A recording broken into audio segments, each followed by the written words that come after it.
Live mula sa Phil Sports Arena dito sa Pasig City. Magandang hapon, Pilipinas. Welcome to the special Sunday edition ng Premier Volleyball League dito sa SNA at sa SNA HD Channel 166. Sumasaludo sa pusong palabad ng lahing Pilipino.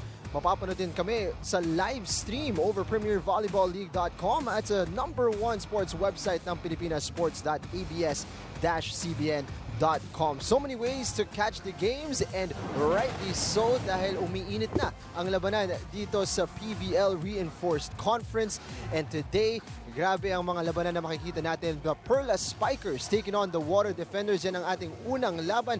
At maya-maya naman, ang Cool Smashers will take on the Power Smashers. Napakainit ng labanan sa elimination round, particularly para sa first two spots in the standings, and we will explain why in just a little bit. Once again, magandang hapon sa inyong lahat at welcome dito sa Phil Sports Arena. Ako po si Jing Hamlang, kasama si Noreen Go and our panel at large, Genyo, Krishnan. Glad you guys could be here.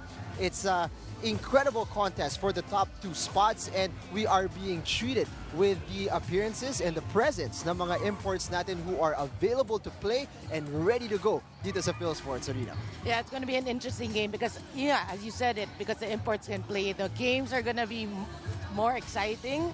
But, you know, the fans have been waiting, so, you know, it's good for them to watch all the games from here on.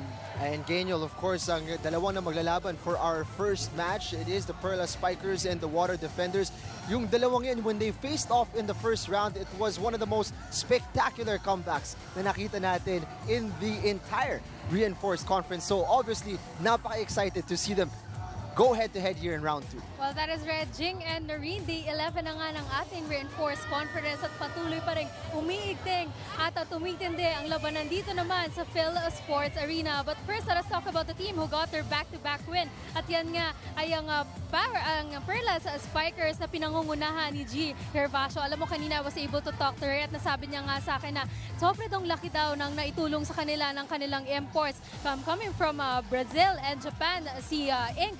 and si Hashimoto. Nasabi niya nga sa akin na hindi nga lang daw physically sila natutulungan sa loob ng court, pati na nga rin daw mentally, dahil nga daw itong dalawang tong import. Pag nasa loob daw ng court ay sinasabi daw talaga sa kanila na focus, confidence, give it, talaga nagbibigay talaga sila ng parang confidence booster sa kanilang buong team. And of course, on the other hand, we also have the Water Defenders who also got their win against the Lady Jet Spikers. Kanina naman, nakausap ko nga ito si Jerry Lee Malabanan at nasabi niya nga sa akin yung mga pointers na binigay sa kanila ni Coach Roger Gorayeba. Nasabi nga sa kanila, on their last two games, medyo kahit nga nanalo sila against the Lady Jet Spikers, shaky pa nga rin daw ang tingin dito ni Coach Roger, kasi pinapaalalahanan sila na it's all about your mental thing. Kung anong iniisip mo sa loob ng court, yun din ang dapat mong i-execute. So I think I'll be giving more updates about the imports later on. And we are definitely looking forward to those. And sabi nga natin, mainit ang labanan para sa top two spots in particular. At dahil to sa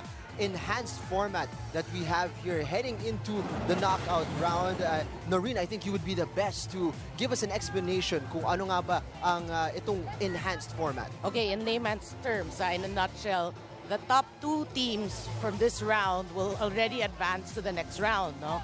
The bottom four will play a single round robin in which the top two will also advance for the final four. So 1-4 and 2-3 in a best of 3 match. So ang mga nasa ilalim ng standings ngayon, they will be happy to know that they still have a shot in the quarterfinals. Now let's take a look at the updated team standings kung saan makikita natin ang dalawang maghaharap ngayon. Ang Water Defenders and Perlas Spikers, they are locked in a heated battle for one of those top two spots. Of course, ang #1 spot ay hawak ngayon ng Lady Warriors. Well, you said it. That's why today's game is very important, because Water Defenders and Perlas Spikers, it's 5-2 and 5-3. And if you want to be the top two, you want to win in today's game. You can see Cool Smashers 3 and 4, Power Smashers 3 and 4, and the Lady Jet Spikers 1 and 7. But, you know, they're all still contenders because with the new format, there's a single round robin, so to speak, the bottom four, and you can still make it to the next round. Now, one of the more exciting aspects sa ating special Sunday edition ng PVL is makikita natin in action ang mga imports that we have been longing for throughout the reinforced conference. And again, you'll understand we have an opportunity to get to know more about one of our imports who will be playing today. Well, that is right, Jing and Noreen. Panoorin naman natin kung gaano pinagandaan itong import coming from Brazil ang kanilang game today. Let us all watch this.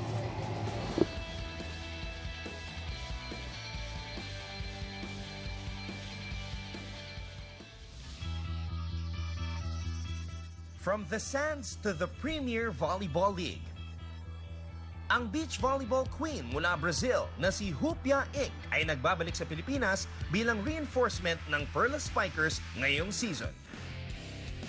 Maagang napamahal ang 6'1" outside hitter sa sport ng volleyball dahil na rin sa impluensya ng kanyang pamilya.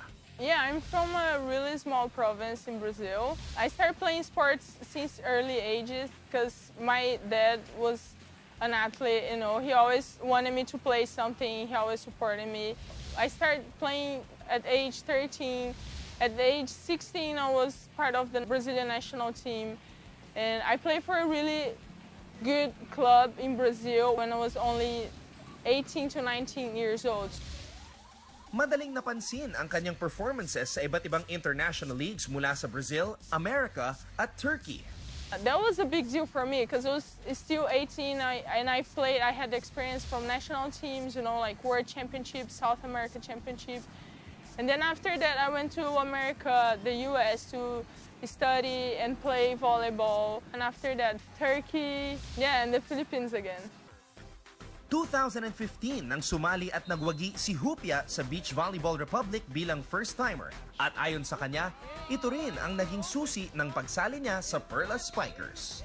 I was champion with Bea, so that was really the start from everything. And then I went back to Brazil. I was training volleyball, beach volleyball for a while, you know. So I'm also really hooked to the beach volleyball, thanks to the Philippines. They contact me, the managers, you know, Charo, like the BVR girls. They came with this project for this year. They talked to me and they're like, we're getting a team to play the V-League. Do you want to be part of it, you know? And I was like, yeah, of course.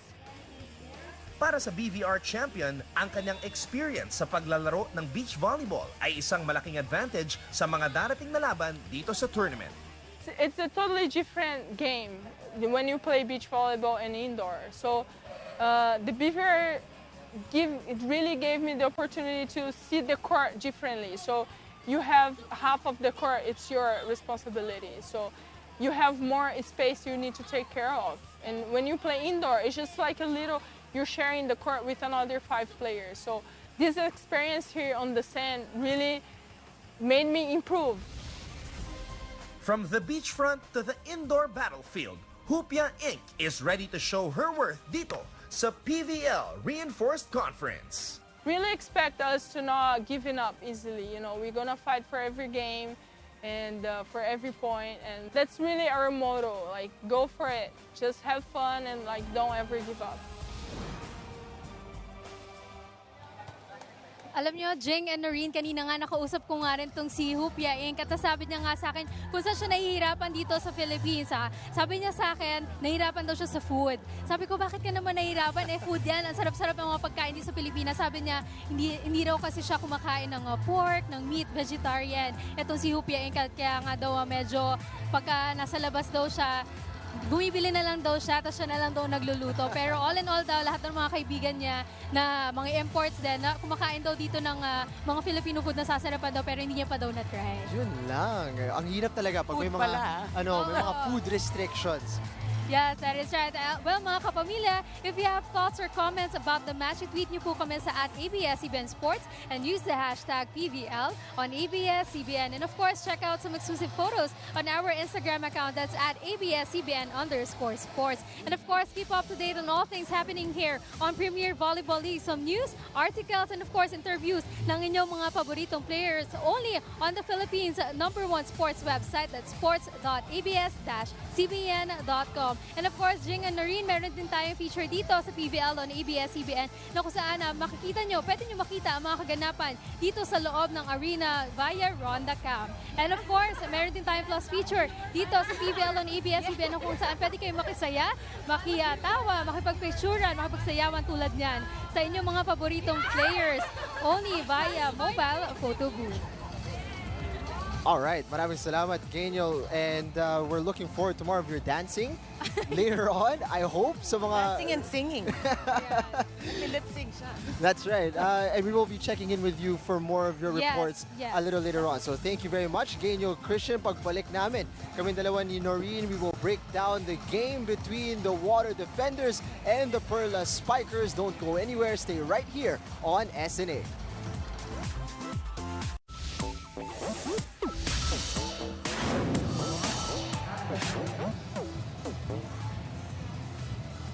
Welcome back sa inyong PVL coverage dito sa SNA. Sa ilang sandali ay susubukan na ng Water Defenders makuha ang revenge kontra sa Perlas Spikers matapos ang napakasakit na labanan nila nung round 1, and that resulted in a big win para sa Perlas Spikers. It came in 5 sets after dropping the first 2.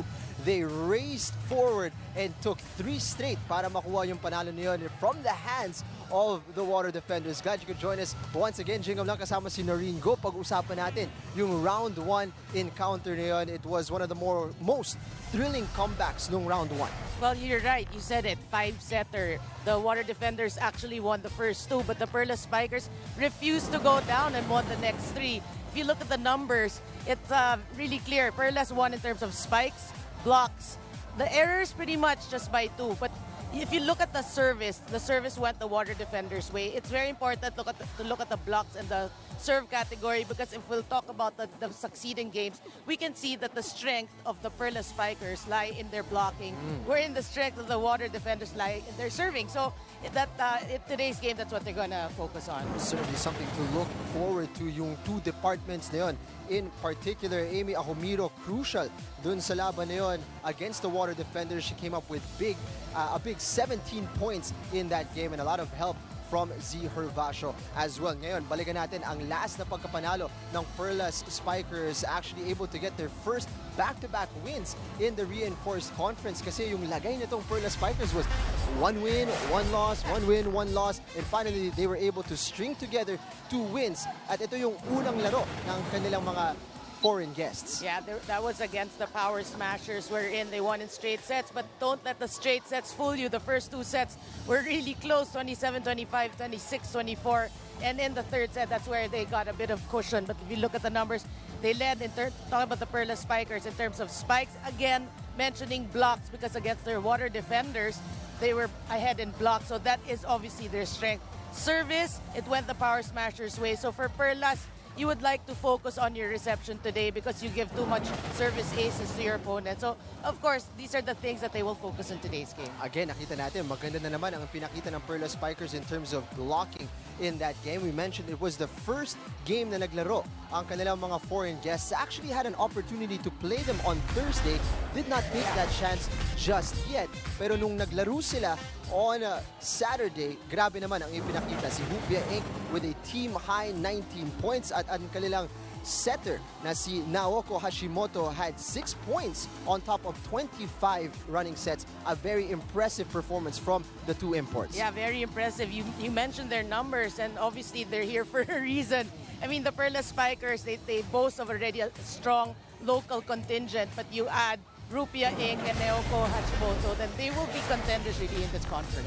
And of course, hindi masyadong regular na kukuha ka ng import that is a setter. So that could change sort of the flow and tempo of the game para dito sa Perlas Spikers. Now let's move on over sa kanilang kalaban na Water Defenders. Their last game, a win against the Lady Jet Spikers, and they did that in quick fashion, Noreen. Talagang no nonsense ang ipinakita doon ng Water Defenders. No nonsense is the right word. I mean, it was quick. You said it. 25-17, 25-12, 25-17. They really just outclassed the Lady Jet Spikers in that game. And, you know, the numbers will speak for itself. the water defenders had 45 spikes as compared to 24.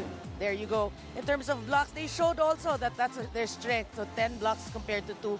Service aces has been also one of their strengths with 6 and 1. Opponents' errors, just 19 and 14. That's pretty decent because you normally look at errors as 20 plus, 30 plus. So, they were able to minimize their errors. But, the water defenders really just, again, like I said, outclass the Lady Jet Spikers, and they're hoping to do that today. And no surprise, the imports playing big in that one as well. Si Jennifer Keddy nakakuha ng 19 points at si Jang Boli from Thailand ay nag-chip in naman with 16 points overall. Pero ang gusto natin bigyan ng pansin is ang laro ni Gretzel Soltones. She was able to really showcase her defensive skills as well, with a team-high 13 digs and 5 receptions na idinagdag niya sa 9 points in that match. Yeah, Gretchen Soltones is Gretchen Soltones. She's a MVP in NCAA for many reasons, and she's showing it here in this conference, scoring those numbers. And she's actually the perfect fit to all these imports because, of course, you got to man your ground also, speaking of the locals. So, and she is doing her job. Matinding labanan ang ina-expect natin between the water defenders and the Perlas Spikers. We are excited to get underway in just a little bit. But of course, just to remind everybody, get in touch through social media over Twitter, ABS-CBN Sports sa aming handle. And you guys can use the hashtag PVL on ABS-CBN. At kung gusto nyong tingnan ang mga exclusive photos here at the venue at the Phil Sports Arena, check out our Instagram account, ABS-CBN_sports. And of course, abangan din natin ang Ronda Cam mula kay Geniel a little later on. And you can always check out the Philippines' #1 sports website, sports.abs-cbn.com. Always a fun time here at the Phil Sports Arena at nakikita natin yung photo booth in action dito sa ating venue.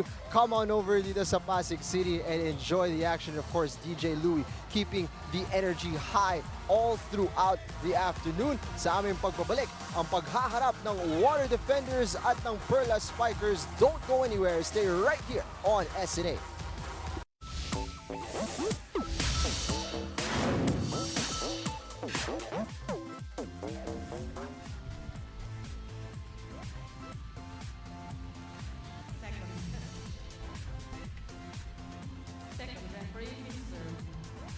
Fernando Velarde.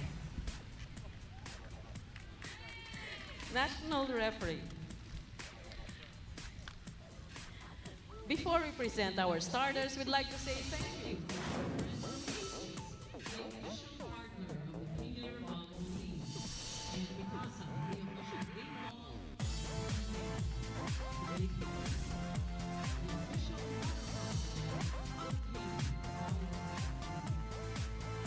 Let us welcome our Perlas Spikers. Let's start off with our team captain, number 6, Angeline Marie Hervasio. At number 3, Suzanne Roses. Number 7, Catherine Bersola. Number 16, Amy Ahomiro. Number 15, from Brazil, their guest player, Hupia Inc. And number 17, their guest player from Japan, Naoko Hashimoto. Libero, number 8, Jarella Marie De Jesus. Head coach, Mr. Jerry Yee. Calling on our Bali purest water defenders. Team captain is number 5, Gretchen Soltones. At number 4, Jasmine Nabor. Number 11, Risa Sato. Number 15, Jerry Lee Malabanan. Number 7, from Thailand, making a comeback, guest player Jarensri Boli. And number 8, from the United States of America, guest player Jennifer Keddy. Libero, number 6, Leslie Ann Pantone. Head coach, Mr. Roger Gorayev. This is match number 24, preliminary round. Best team wins. Here are the starters for both sides. Ang labanan ni head coach Jerry Yee at ni head coach Rogelio Gorayev. And as we can see, both sets of imports in full force here between the Water Defenders and the Perlas Spikers. And you gotta love the composition of both teams, no? The setters, you have Nabor for the Water Defenders. So it's pretty much even right now, given that the imports can play. So they're in their previous match, it went 5 sets. So we're expecting today it won't go any less. And of course, that was an all-local affair, yung first round meeting na yun. And it's really interesting to see how the team dynamics change because heading into this conference, of course, pinaghandaan din nila na dapat maglalaro ang mga imports. As you see here, Keddy with the first point right away here para sa Water Defenders. I wonder how tall she is. I mean, she's like lording it over the court, di ba? Tingin ko pa nag-tiptoe siya, katapat niya na yung dulo ng net. Yeah. When she raises her hand, baka umabot sa antenna. Jerry Malabana now with the serve. Ink's reception. Hashimoto goes backwards to Hervasio. Hervasio off the block.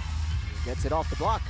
Oh, did you see that set? It just stopped. I mean, Hervasio had all day to hit that. You gotta watch the setters, the Hashimoto. You can so you can learn for the fans. You can learn also from these imports.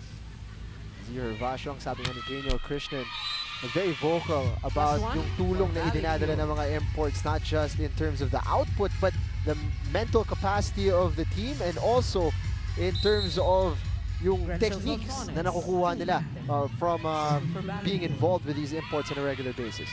Oh yeah, that's why we love it every time there's a conference with imports because not only do they add in terms of skill, but of course their culture, their business ethics, how they practice, the good things that you want to pick up from these imports. Service. Keddy pinapakita dito, hide his might at the net here for the American import. Soltones, great serve. Hashimoto setting up Ink there.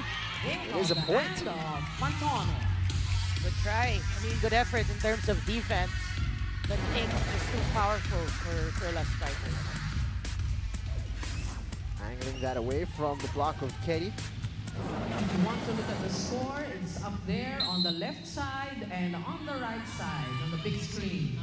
Palmiro with the serve there. Soltones with a great reception. And Keddy once again running hit for her. Shot from Keddy. Puts the Water Defenders up 4-2.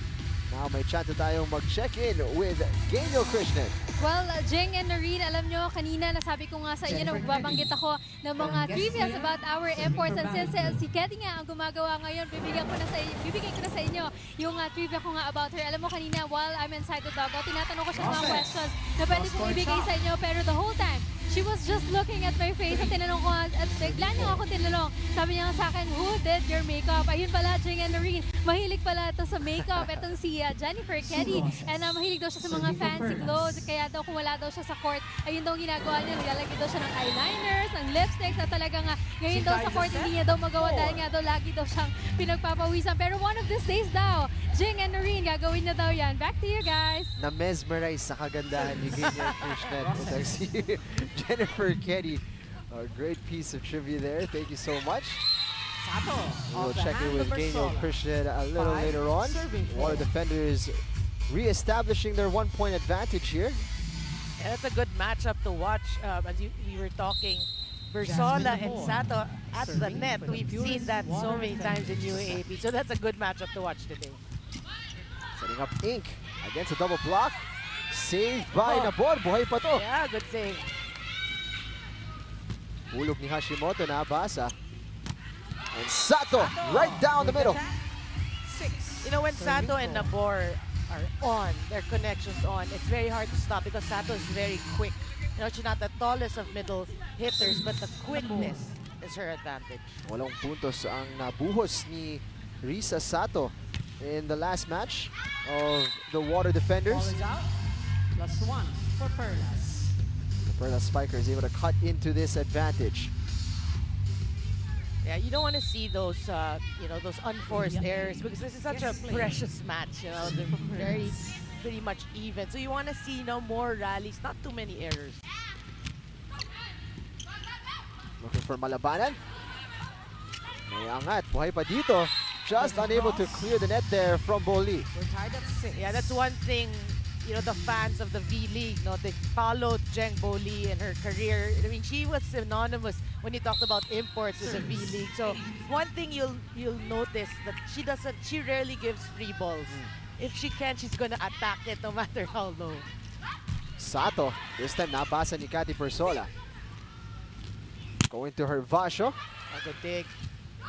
Talked about Soltones' defensive prowess. Free ball dito para sa Water Defenders. Soft touch from Boli, beautifully disguised.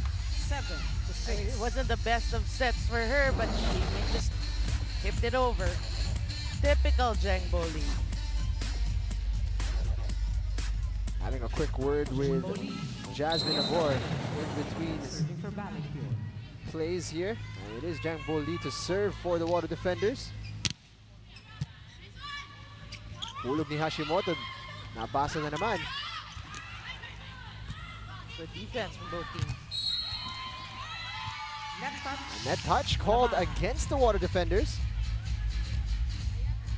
We're tied at 7. It's not contest. Guilty has charged. There you go, yeah. Going up for the block. Cathy Persola. And it will be the Perlas Spikers who take us into the first technical timeout off of that service technical ace. They're up by a single point, 8-7. Stay right here. Hello, Soltunes. Ako si Lela. Tatanong ko lang kung paano mo na-develop yung sobrang taas mong pagtalon tsaka sobrang lakas mong pumalo. Hi, Lela. Na-develop. Talagang ganun na ako nung high school eh. So, pwede, magpa-train ka sa papa ko kasi siya yung nag-train sa akin ng bata pa ako.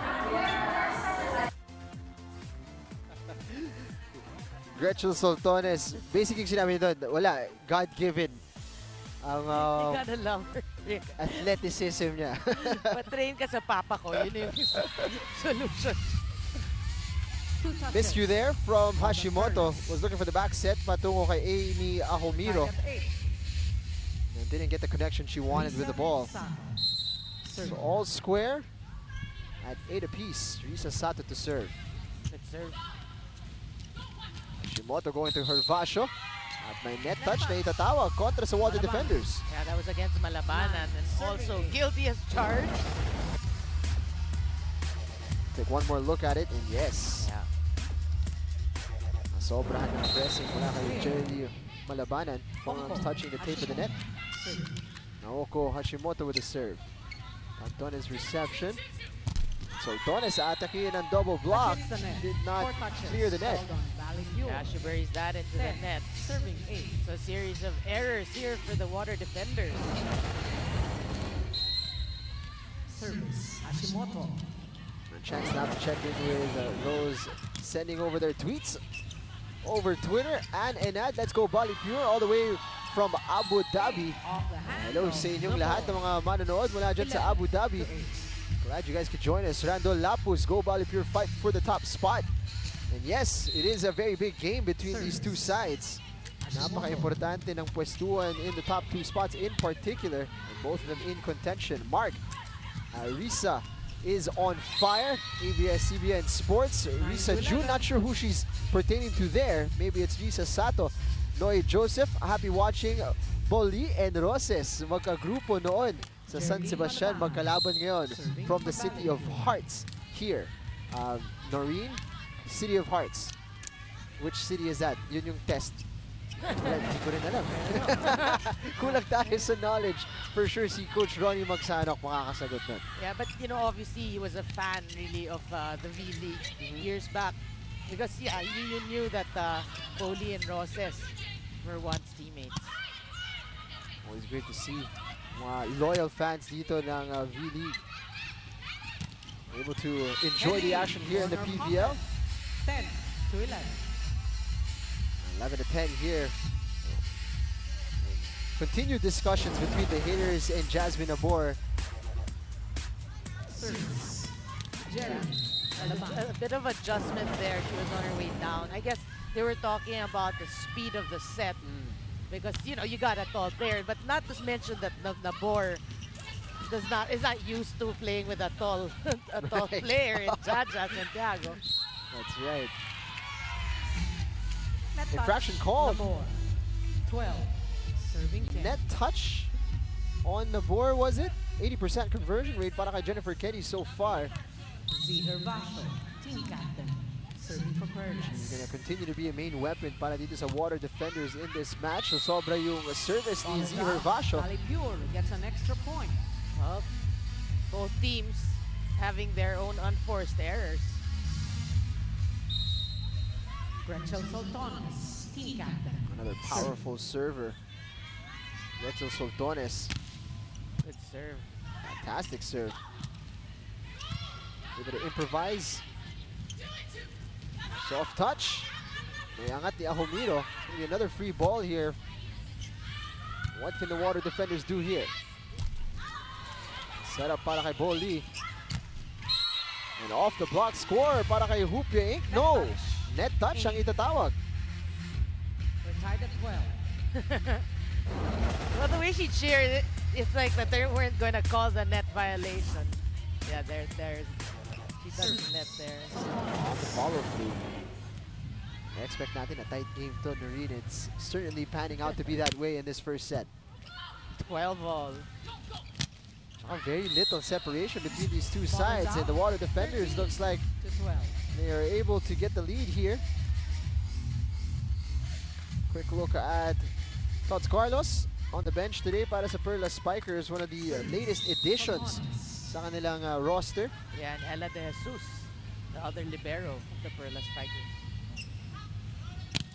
Soltones, strong serve, Scores an ace. able to hug 14 the sideline. to 12. Yeah, ace serve for Gretchen Soltones. Nabanggit mo nga na rin yung kalakasan ng water defenders in terms of their service game, and they're showing it here once again. And Soltones has really been a factor for any team that she plays for, but especially in this conference so far for the water defenders. Inc blocked. Free ball. Nabor going to Jamboli. Oli off the hand of Ahomiro. A 3-point advantage for the water defenders forces the Perlas Spikers to call a timeout. Let's listen in. Let's get going. Woo! Don't forget the receipt lang. We got it. Yeah. After I checked, she said. Tulak mo na sa, akuin mo na. Let's go. Focus out, just get one, go to the Try one. next. Try one. Focus, focus. Go, go. Let's go, Perlas. Dali kay Kedi, mataas yun. Okay, one. Perlas. Let's go. One of the trends that you will see during a Perlas Spikers game, pag nagta-timeout sila, hindi madalas kasali si head coach Jerry Yee. Pag nangangailangan lang, he will speak, but most of the time, hahayaan niya yung mga players niya to figure things out on their own. Yeah, I think for some coaches that would work because, we're in a different level already. These players are matured already, so they know what to do in certain situations. Soltones fires it into the net. +1 for Perlas.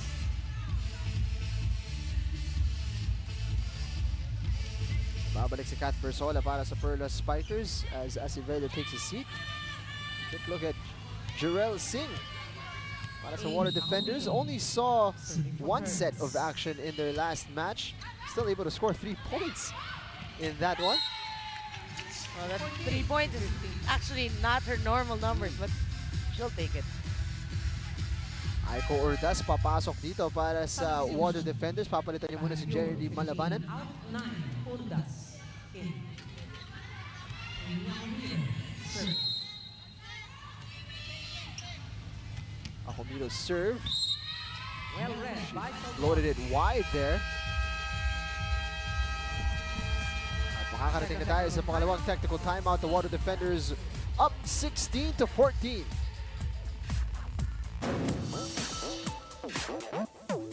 Hi Z, this is Mix. Tanong ko lang, simula nung college hanggang pro league, paano mo na-maintain yung galing mo sa paglalaro? Thank you. Hi Mix! Well, ang secret ko ay practice, practice, practice. It's cliche pero tama, practice makes perfect. So, yun lang, every time I go to training, I have to focus 100% of my attention to being better. So, thank you for your questions.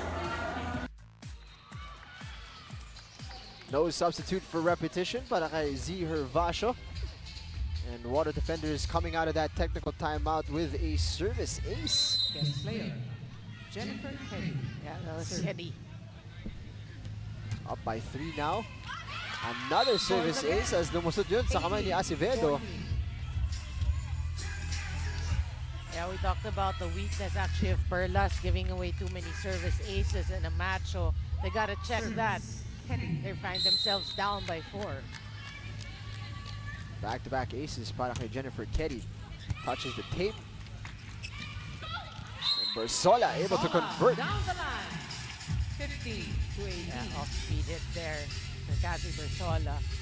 Actually, Rachel Soltones was already there, but she's just a step late. Serving for Perlas. Service ni Roses. Soltones from the back row. Yes, who's able to get a touch to that one, but not to a teammate. 19 to 15. Medyo lumalaki ang kalamangan dito ng Water Defenders. Closing in on that 20-point mark after this hit mula kay Gretchen Soltones. Yeah, and you know, nothing spectacular really so far here in the first match. I think too many really just errors plaguing Corner for the Spikers. Cathy Bersola able to find the corner. Inireklamo ni Gretchen Soltones na sinasabi niyang out, but great accuracy shown there by the middle hitter.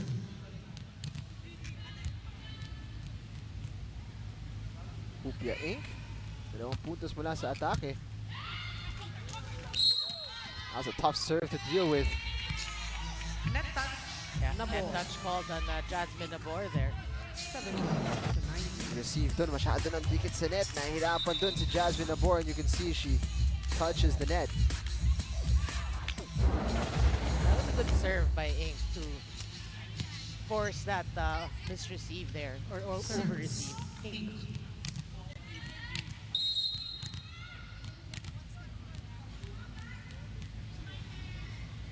Hupia Inc. set to serve for the Perlas Spikers.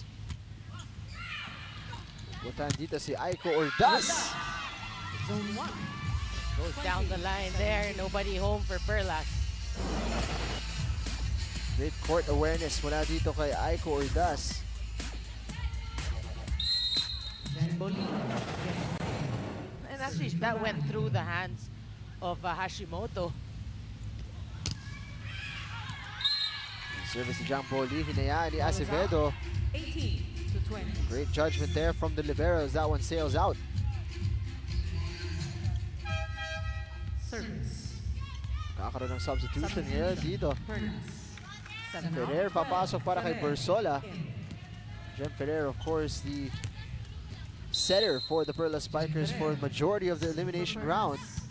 Habang nung hindi pa available si Naoko Hashimoto. Hervasio. Great blocking shown by the Water Defenders. Look at the reaction of Risa Sato. Jumping all over the place. Siyam na excellent set so far para kay Jasmine Nabor. For Bali. It is Risa Sato to serve. It's a unique style of serving itong si Risa Sato that you don't see too often. Akomiro. Palo ni Ordaz powering it through the blocking of the Perlas Spikers. Timeout. Perlas. Jerry Yee has seen enough. Tatawag siya dito ng timeout. Pakinggan natin ang Perlas Spikers.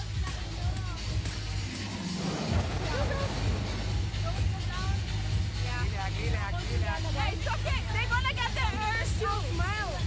Just need to check the finish. More aggressive lang. Yeah. Naka-enjoy natin masyadong low eh. Let's get this one right away. Let's go, let's go. Let's go, let's go. Let's go. 4 points, 4 points. Hey, 1.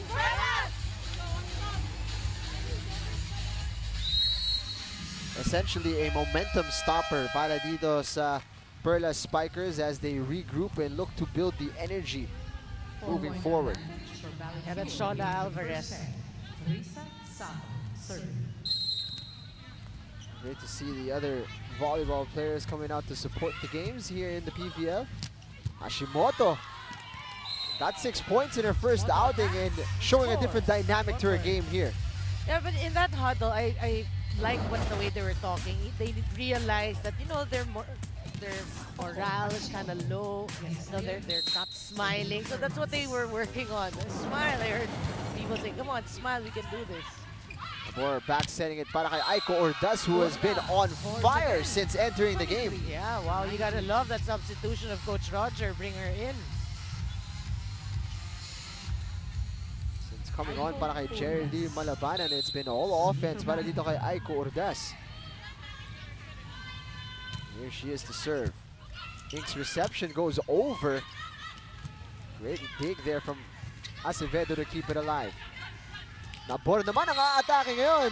Taking a page out of Hashimoto's book there. I mean, for those who know Nabor, that's an automatic point already. We know that. But obviously, the Perlas, they weren't ready for that.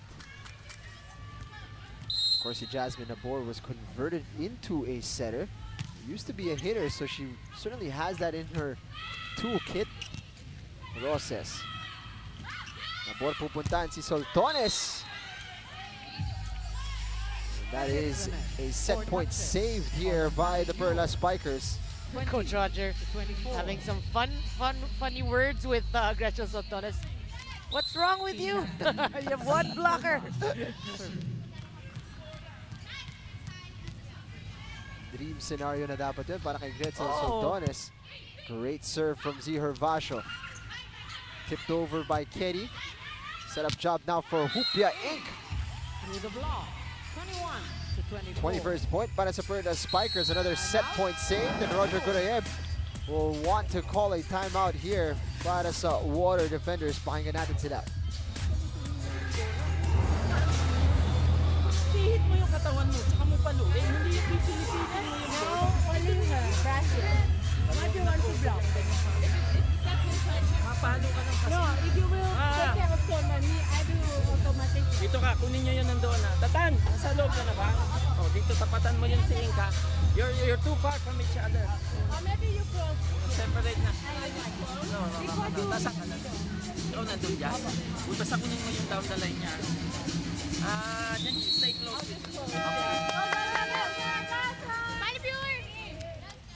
Roger Gurayeb sinisigurado na covered itong si Hupia Inc. na medyo nag-iinit para sa Perlas Spikers. 1 point away from taking the first set are the Water Defenders. They have a 3-point cushion to work with against the Perlas Spikers. Yeah, but for the Perlas Spikers, you need a flawless volleyball from now on. Great reception from Pantone. And Ketty able to finish things off here for the Water Defenders. So just like the first round, nakuha nila ang first set.